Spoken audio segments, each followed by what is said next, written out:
ஆத்ம நமஸ்தே to all. இந்த tarot ரீடிங்கில் மே 10க்கு முன்னாடி இந்த வீடியோ உங்கள் கண்ணில் பட்டிருக்கு அப்படின்னா இது உங்களுக்கான மெசேஜ். ஏஞ்சல்ஸு தேடி வந்து இந்த மெசேஜை உங்களுக்கு கொடுக்குறாங்க. இந்த ரீடிங்கை வந்து நீங்கள் எப்போ பார்க்குறீங்களோ, அதாவது எந்த டேட்டில் பார்க்குறீங்களோ அந்த டேட்டை வந்து கமெண்ட் பண்ணுங்கள். இந்த கார்டு எனர்ஜி கூட கனெக்ட் ஆயிடுவீங்க. நீங்கள் மனசில் நினச்சது நடக்குமா? உங்கள் காதலில் வரக்கூடிய மாற்றம் என்ன? உங்கள் நபருடைய மனசு மாறுறப்போ அவங்க என்ன மனநிலைமையோட வந்து உங்ககிட்ட பேசுவாங்க? இதை பற்றியெல்லாம் டீட்டெயில்டாக இந்த ரீடிங்கில் தெரிஞ்சுக்க போகிறோம். நம்ம சேனலுக்கு நீங்கள் இதான் ஃபஸ்ட் டைம் வரீங்கன்னா மறக்காமல் சப்ஸ்கிரைப் பண்ணிக்கோங்க. பக்கத்தில் இருக்கக்கூடிய பெல் பட்டனையும் கிளிக் பண்ணிக்கோங்க. அப்போ தான் நான் போடக்கூடிய வீடியோஸ் எல்லாமே உடனுக்குடன் உங்களுக்கு நோட்டிஃபிகேஷனில் வந்துக்கிட்டே இருக்கும். உங்களுக்கு எங்கிட்ட பர்சனலாக கிளாஸஸ் எடுத்துக்கணும் அல்லது உங்களுக்கு பர்சனல் டேரோ ரீடிங் தேவைப்பட்டுச்சுன்னா இன்ஸ்டா அல்லது மெயிலில் காண்டாக்ட் பண்ணுங்கள். டீட்டெயில்ஸ் எல்லாமே உங்களுக்கு வீடியோ ஸ்க்ரீனில் வந்திருக்கும், செக் பண்ணிக்கோங்க. இப்போது இந்த ரீடிங்கில் நம்ம போகலாம். இந்த ரிலேஷன்ஷிப்பில் அதிகமாக நீங்கள் தான் இப்போ முயற்சி பண்ணிக்கிட்டே இருக்கீங்க. அதாவது உங்கள் பர்சனுக்கு கால் பண்ணுறதா இருக்கட்டும், மெசேஜ் பண்ணுறதா இருக்கட்டும், இந்த மாதிரி நீங்கள் தான் வாண்டடாக போய்கிட்டே இருக்கீங்க. இந்த மாதிரி நீங்களாக முயற்சி பண்ணக்கூடாது. அந்த காதலை வலுக்கட்டாயமாக நீங்கள் உங்கள் சைடில் இழுத்துக்கிட்டே இருக்கீங்க. இந்த மாதிரி நீங்கள் செய்யக்கூடாது. இப்போ நீங்கள் உங்களுடைய ப்ரெசன்ட் லைஃப்பில் என்ஜாய் பண்ணுங்கள். உங்களுக்கு என்னென்ன இப்போ வேலைகள் இருக்கோ அதில் முழு கவனத்தை செலுத்தினாலே நீங்கள் போதும். உங்கள் காதலை நீங்கள் ஈர்த்திடுவீங்க. அது மட்டும் இல்லாமல் இந்த இடத்துல நீங்கள் ரொம்ப ரொம்ப சந்தோஷமாக இருக்கணும். எப்போவுமே நீங்கள் தான் காந்தமாக மாறணும். ஏஞ்சல் வந்து உங்களுக்கு கொடுக்கக்கூடிய மெசேஜ் என்ன அப்படின்னா, உங்களுக்கு இப்போ உங்கள் பர்சன் தான் ரொம்ப ரொம்ப அட்ராக்ஷனான ஒரு பர்சனாக தெரியுறாங்க. அதனால தான் நீங்கள் அவங்கள தேடி போகிறீங்க. அதுவே நீங்கள் ஒரு அட்ராக்ஷனான நபராக மாறிட்டீங்க, நீங்கள் ஒரு காந்தமாக மாறிட்டீங்க அப்படின்னா அவங்க தான் உங்களை தேடி வருவாங்க. அப்போது நீங்கள் உங்களுடைய அதிர்வெண், உங்களுடைய வைப்ரேஷனை வந்து இன்க்ரீஸ் பண்ணுங்கள். அந்த அட்ராக்ஷன் உங்ககிட்ட அதிகமாகிறப்போ நீங்கள் கவர்ச்சியான ஒரு நபராக மாறுவீங்க. அப்போது நீங்கள் என்ன நினைக்கிறீங்களோ அந்த விஷயங்கள் எல்லாமே ஈஸியாக உங்களுக்கு வசியமாக ஆரம்பிக்கும். அதே மாதிரி உங்கள் நபரும் ஈஸியாக உங்கள் வசம் ஆவாங்க. இப்போ நீங்கள் என்ன பண்ணுறீங்கன்னா, அன்பை வந்து ஈர்க்கிறதுக்கு பதிலாக அன்பு வேணும் வேணும் அப்படின்னு வந்து சேஸ் பண்ணுறீங்க. அதுதான் இங்கே மிஸ்டேக்கு. அந்த மாதிரி நீங்கள் செய்யக்கூடாது. இப்போ நீங்கள் செய்ய வேண்டியது என்னென்னா, உங்களுடைய வாழ்க்கையை முழுமையாக அனுபவித்து நீங்கள் வாழ வேண்டும். இதுதான் நீங்கள் செய்யணும். அப்போ தான் நிறைய விஷயங்கள் வந்து நீங்கள் சாதிக்க முடியும். அது மட்டும் இல்லாமல் இப்போ தனியாக இருக்கிறனே அப்படின்னு சொல்லிட்டு ரொம்ப கவலையாக நீங்கள் இருக்கீங்க. என் லைஃப்பில் வந்து இப்படியே நான் தனிமையாக இருந்துருவேனோ, நான் ஆசைப்பட்ட மாதிரியான அந்த வாழ்க்கை எனக்கு கிடைக்காதோ, என் நபர் கூட நான் சேராமல் போயிடுவேனோ, இந்த மாதிரியான கவலைகள் இருக்குது, பயம் இருக்குது. ஃபஸ்ட்டு வந்து கவலையை விட்டுருங்க, சரியா? நீங்கள் வந்து இப்போ உங்கள் பர்சனை தேடிக்கிட்டே இருக்கிறப்போ மன அழுத்தம் தான் இங்கே அதிகமாகிக்கிட்டே இருக்குது. அதனால தான் அவங்க இன்னுமே உங்களை விட்டு விலகி விலகி போகிறாங்க. அதுக்கு பதிலாக நீங்கள் வந்து அன்பை ஈர்க்கக்கூடிய நபராக நீங்கள் மாறினாலே போதும். அதாவது ஏஞ்சல் கிட்ட வந்து உதவி கேளுங்க. உங்கள் மனசில் என்ன கவலைகள் இருக்கோ நீங்கள் ஏஞ்சல் கிட்ட ப்ரேயர் பண்ணாலே போதும். அவங்க அந்த அன்பை உங்ககிட்ட கொண்டு வந்து சேர்த்துருவாங்க. அதாவது உங்கள் காதலை அவங்க வந்து உங்ககிட்ட கொண்டு வந்து சேர்த்துருவாங்க. இப்போ உங்களுக்குள்ளாடியே நம்பிக்கை இல்லாமல் இருக்குது. மற்றவங்க வந்து ஏதாவது சொன்னாங்க அப்படின்னா உடனே நீங்கள் வந்து டக்குன்னு வந்து டல் ஆகிறது, டவுன் ஆகிடுறது, நான் அவ்வளோதான், எதுக்குமே நான் வந்து சரிப்பட்டு வரமாட்டேனே அப்படின்னு நீங்கள் நினைக்கிறீங்க. உங்களுடைய தன்னம்பிக்கையை திரும்ப எடுக்கணும், உங்களுடைய தன்னம்பிக்கை ஆற்றலை வந்து அதிகரிக்கணும் அப்படின்னா முதல்ல உங்களுக்கு நல்ல ஒரு மசாஜ் தேவை. அதாவது தலையில் நல்ல ஆயில் வச்சுட்டு நல்ல ஒரு மசாஜ் பண்ணுங்கள். அப்படி இல்லைன்னா நீங்கள் உங்கள் உடம்புக்கு வந்து ஒரு மசாஜ் வந்து நீங்கள் கொடுங்க, சரி? அப்போ நீங்கள் ரிலாக்ஸ் ஆவீங்க. அதுக்கப்புறமா வந்து புதிய ஆடைகளை வந்து நீங்கள் அணியணும். இப்போ உங்கள்கிட்ட இருக்கக்கூடிய அந்த தேவையில்லாத கிழிஞ்ச ஆடைகளாக இருக்கட்டும், ரொம்ப நாள் பயன்படுத்தின ஆடைகளாக இருக்கட்டும், அதே மாதிரி கலர் வந்து போய் இருக்கக்கூடிய அந்த ட்ரெஸ்ஸாக இருக்கட்டும், அதெல்லாம் நீங்கள் மாற்றிடுங்க. பழைய ஆடைகளை வந்து மாற்றிடுங்க, சரியா? உங்களுடைய ரூமில் கூட நீங்கள் ஒதுக்கி வச்சுருக்கலாம். அந்த ஆடைகளை வந்து அப்புறப்படுத்திடுங்க. ஏன்னா உங்களுக்குள்ளாடி இருக்கக்கூடிய தன்னம்பிக்கைகளை அதிகரிக்கிறதே வந்து பார்த்திங்கன்னா புதிய புதிய விஷயங்கள் தான். அது இருக்கிறப்ப வந்து ஆட்டோமேட்டிக்காக நம்பிக்கை உங்களுக்கு வந்திருக்கும். நீங்கள் புதிய ஆடைகளை அணிகிறப்பவே ஒரு உற்சாகம் உங்களுக்கு கிடைக்கும். இதுதான் உங்கள் வைப்ரேஷன் எல்லாத்தையுமே வந்து இன்க்ரீஸ் பண்ணுறது. இப்போது நீங்கள் நினைக்கக்கூடிய உறவு உங்ககிட்ட இல்லை அப்படின்னு நினச்சிட்ருக்கீங்க. அதாவது என் கை விட்டு போயிடுச்சு அப்படின்னு பயத்தில் இருக்கீங்க. இந்த எண்ணத்தை முதல்ல நீங்கள் தூக்கி போட்டுருங்க. நீங்கள் என்ன ஒரு வாழ்க்கையை இந்த நபர் கூட வாழணும்னு நினச்சிங்களோ அந்த மகிழ்ச்சியான வாழ்க்கையை நான் வாழ்ந்துட்டு தான் இருக்கேன் அப்படின்னு சொல்லிட்டு அந்த உணர்வுகளில் வந்து கவனம் செலுத்துங்க. இருக்குது அப்படின்னு நீங்கள் நம்புங்க. எப்போ நீங்கள் இருக்குன்னு நீங்கள் நம்புறீங்களோ உங்களை சுற்றி இருக்கக்கூடிய இந்த பிரபஞ்சமும் சரி, ஏஞ்சலும் சரி, உங்களுக்கு உதவுவாங்க. ஏன்னா நீங்கள் நம்பிட்டீங்க, உங்களுக்கு கொடுத்து தான் ஆகணும் அப்படின்னு சொல்லிட்டு அவங்க என்னென்னா அதுக்கான வேலைகளை செய்வாங்க. சரியா? கமெண்டில் டைப் பண்ணுங்கள், நான் எப்போதும் அன்புக்கு தகுதியான நபர். கமெண்டில் டைப் பண்ணுங்கள். எப்போவுமே நீங்கள் அன்புக்கு தகுதியான ஒரு பர்சன் தான். சரியா? உங்களுக்கு தோணும், நான் தான் எல்லார் மேலேயும் அன்பு காட்டுறேன், யாருமே என் மேலே அன்பு காட்ட மாட்டேங்கிறாங்களே அப்படின்னு நீங்கள் நினைக்கிறீங்க. அந்த மாதிரி கிடையாது. சரியா? நீங்கள் பாருங்கள், உங்களை சுற்றி அனிமல்ஸு கூட உங்கள் மேலே அன்பாக இருக்கும். நாயாக இருக்கட்டும், பூனையாக இருக்கட்டும். சரியா? நீங்கள் வளர்க்கக்கூடிய செல்ல பிராணிகள் உங்கள் மேலே அன்பாக இருப்பாங்க. அதுவும் ஒரு வகையான அன்பு தான். சரியா? நீங்களும் உங்களை அதிகமாக நேசிச்சுக்கோங்க. இப்போ நீங்கள் செய்ய வேண்டியது என்னென்னா, இந்த ரிலேஷன்ஷிப்பை மகிழ்ச்சியாக கொண்டு போகணும் அப்படின்னா ஒரு மாற்றம் தேவை. அந்த மாற்றம் என்னன்னு பார்க்குறப்ப உங்ககிட்ட வைப்ரேஷன் ரொம்ப ரொம்ப கம்மியாக இருக்குது. சரியா? அதாவது நீங்கள் உங்கள் நபருக்கு கொடுக்கக்கூடிய சிக்னல் எல்லாமே எப்படி இருக்குன்னா நெகட்டிவாக இருக்குது. அதை நீங்கள் பாசிட்டிவாக மாற்றுங்க. அப்போ தான் நீங்கள் ஒரு அட்ராக்ஷனான ஒரு நபராக நீங்கள் மாறுவீங்க. இந்த கார்டில் பார்த்தீங்கன்னா உங்களுக்கு வெட்டிங் கார்டு வந்திருக்கு. சரியா? திருமண தேவதையே உங்களுக்கு வந்திருக்காங்க. இங்கே உங்களுக்கு நல்ல ஒரு செய்தி வரப்போகுது. நீங்கள் ரொம்ப ஆழமாக காதலித்த நபர் உங்ககிட்ட வரப்போகிறாங்க. ரொம்ப நாளாக திருமணத்துக்காக காத்துட்ருக்கீங்கன்னா உங்களுக்கு நல்ல ஒரு வரன் கிடைக்க போகுது. அதே மாதிரி ரொம்ப நாள் சோல்மேட்டை நீங்கள் தேடிக்கிட்டே இருக்கீங்க அப்படின்னா உங்களுடைய சோல்மேட்டை நீங்கள் கண்டுபிடிச்சிருவீங்க. இந்த மாதிரியான ஒரு அழகான காதல் வாழ்க்கைக்குள்ளே மறுபடியும் நீங்கள் அடி எடுத்து வைக்க போகிறீங்க. உங்களுக்கு நம்பிக்கை இல்லாமல் இருக்குது, அதுதான் இங்கே பிரச்சனையாக இருக்குது. அதாவது எதிர்காலத்தில் நம்பிக்கை இல்லை பெருசாக. எதிர்காலம் எப்படி இருக்க போகுதோ அப்படின்னு சொல்லிட்டு பயந்து கூட நீங்கள் இருக்கீங்க. நீங்கள் உங்களை நம்புங்க, எதிர்காலமும் நல்லபடியாக மாறும் அப்படின்னு நீங்கள் நம்பிக்கை வச்சுட்டு நீங்கள் ஹாப்பியாக இருங்க. இந்த ரிலேஷன்ஷிப்பு கூட நீங்கள் ஹாப்பியாக இருக்கிற மாதிரியே நீங்கள் எப்போவுமே நினச்சிக்கிட்டாலே போதும்.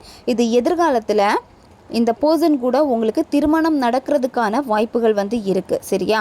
அதாவது இப்போ நீங்கள் எதுக்காக தவிச்சுக்கிட்டு இருக்கீங்களோ இப்போது நீங்கள் அது இருக்குது அப்படின்னு நம்பி நீங்கள் ஒவ்வொரு ஸ்டெப்பும் எடுத்து வைக்க பிரபஞ்சமும் சரி ஏஞ்சலும் சரி உங்களை தூக்கி விட்டுக்கிட்டே இருப்பாங்க. அதாவது நீங்கள் ஆசைப்பட்டு அந்த இடத்துக்கு கொண்டு போய் நிறுத்திடுவாங்க.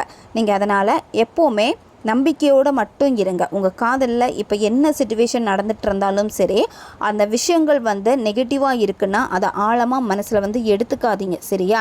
ஏன்னா இந்த காதல் திருமண பந்தத்துக்கு போக இருக்குது. அப்போது ஒரு விஷயம் உங்களுக்கு கிடைச்சா எப்படி நீங்கள் சந்தோஷப்படுவீங்களோ அந்த விஷயம் நடந்துடுச்சு அப்படின்னா அந்த உணர்வு நிலையோட நீங்கள் புதுப்பிச்சுக்கிட்டே இருங்க. உங்களுடைய எண்ணங்களை நல்ல எண்ணங்களாக மாற்றிக்கிட்டே நீங்கள் வாங்க. ரொம்ப நாளாக உங்கள் நபரை நீங்கள் மீட் பண்ணாமல் இருக்கீங்க அப்படின்னா உங்கள் நபரை மீட் பண்ணுவீங்க. அது ஒரு திருமணம் நடக்கக்கூடிய இடத்துலையா இருக்கட்டும், அது உங்களுடைய ஃப்ரெண்டுடைய மேரேஜாக இருக்கட்டும், நீங்கள் போவீங்க, உங்கள் பர்சன் வருவீங்க, அந்த இடத்துல மீட் பண்ணுவீங்க. அப்படிலாம் வேறு ஏதாவது ஒரு செலிப்ரேஷன் நடக்குது அப்படின்னா அந்த இடத்துக்கு நீங்கள் போகிறப்போ உங்கள் பர்சனை நீங்கள் பார்ப்பீங்க. இந்த மாதிரியான ஒரு முக்கியமான சந்திப்புகள் நிகழும். அந்த இடத்துல உங்கள் நபரை நீங்கள் மீட் பண்ண போகிறீங்க. இப்போ நீங்கள் புது காதலுக்காக வெயிட் பண்ணிகிட்டு இருக்கீங்க அப்படின்னா உங்களுடைய சோல்மேட்டை நீங்கள் மீட் பண்ணுவீங்க. அது எப்படின்னா ஒரு திருமணத்தில் நீங்கள் மீட் பண்ணுவீங்க. அப்படி இல்லைன்னா வேறு ஏதாவது நிகழ்ச்சிகள் இருக்குது அப்படின்னா அந்த இடத்துல உங்கள் பர்சனை நீங்கள் மீட் பண்ண போகிறீங்க. கமெண்டில் டைப் பண்ணுங்கள், நான் என் காதலியுடன் அல்லது காதலனுடன் என்றென்றும் மகிழ்ச்சியாக வாழ்ந்து கொண்டிருக்கிறேன். உங்களுடைய கவலைகள் எல்லாமே இனிமேல் மாற ஆரம்பிக்கும். அதாவது இன்னும் 1 or 2 டேஸ்லேயே பார்த்தீங்கன்னா உங்கள் மைண்ட் செட்டை டோட்டலாக நீங்கள் மாற்றிடுவீங்க. இந்த வீடியோ பார்த்ததுக்கப்புறமா உங்கள் மைண்ட் செட்டே பாசிட்டிவாக மாறப்போகுது. உங்களை நீங்கள் நேசிப்பதில் கவனம் செலுத்த போகிறீங்க. அதே மாதிரி ஒவ்வொரு விஷயத்தையும் சந்தோஷமாக உங்களுக்கு பிடிச்ச மாதிரி நீங்கள் செய்ய போகிறீங்க. எதிர்காலத்தை அன்பாக நீங்கள் பார்க்க போகிறீங்க. அதாவது எதிர்காலம் நமக்கு நல்லதாக இருக்கும். இப்போவே அதுக்கான விதையை நம்ம கரெக்டாக போட்டோன்னா கண்டிப்பாக நம்மளுடைய ஃப்யூச்சரை மாற்ற முடியும் அப்படிங்கிற ஒரு நம்பிக்கை உங்களுக்கு கிடைக்க போகுது. இந்த மாதிரியான நிறைய விஷயங்களுக்கு இனிமேல் நீங்கள் தயாராக போகிறீங்க. உங்கள் பர்சன் ரொம்ப ரொம்ப ஸ்ட்ராங்காக தெரியுதுங்க. இன்னொரு வாய்ப்பு இந்த காதலில் கொடுக்க போகிறாங்க.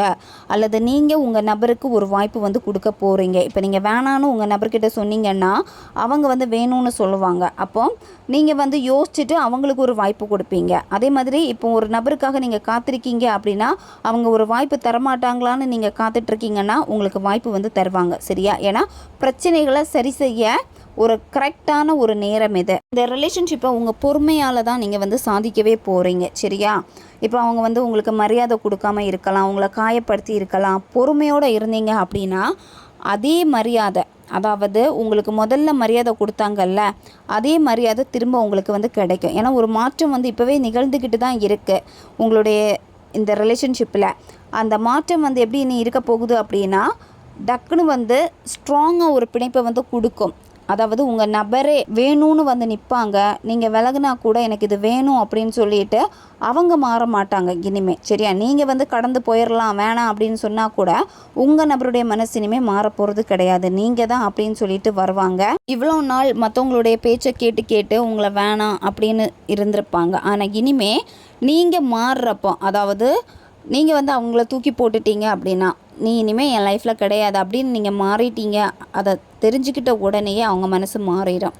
அது எப்படி தெரியும் அப்படின்னா, நீங்கள் அமைதியாக இருக்கிறதுல, உங்களை நீங்கள் ஃபோக்கஸ் பண்ணுறதுல, உங்களுடைய வைப்ரேஷனை வந்து ஹை லெவலுக்கு நீங்கள் கொண்டு வரதில்ல, இந்த மாதிரி நீங்கள் செய்கிறப்ப தான் உங்கள் நபருக்கு வந்து உங்கள் மேலே இருக்கக்கூடிய ஈர்ப்பு வந்து அதிகமாகும். ஃபஸ்ட்டில் சொன்ன மாதிரி. சரியா? இதில் ஒரு சிலருக்கு ஒரு ட்விஸ்ட்டே இருக்கும். இப்போ நீங்கள் ஒரு ரிலேஷன்ஷிப்பில் ரொம்ப ஸ்ட்ராங்காக இருக்கீங்க, உங்கள் எக்ஸை விட்டு நீங்கள் வந்துட்டீங்க அப்படின்னா உங்கள் லைஃப்பில் உங்கள் எக்ஸு திரும்ப வருவாங்க.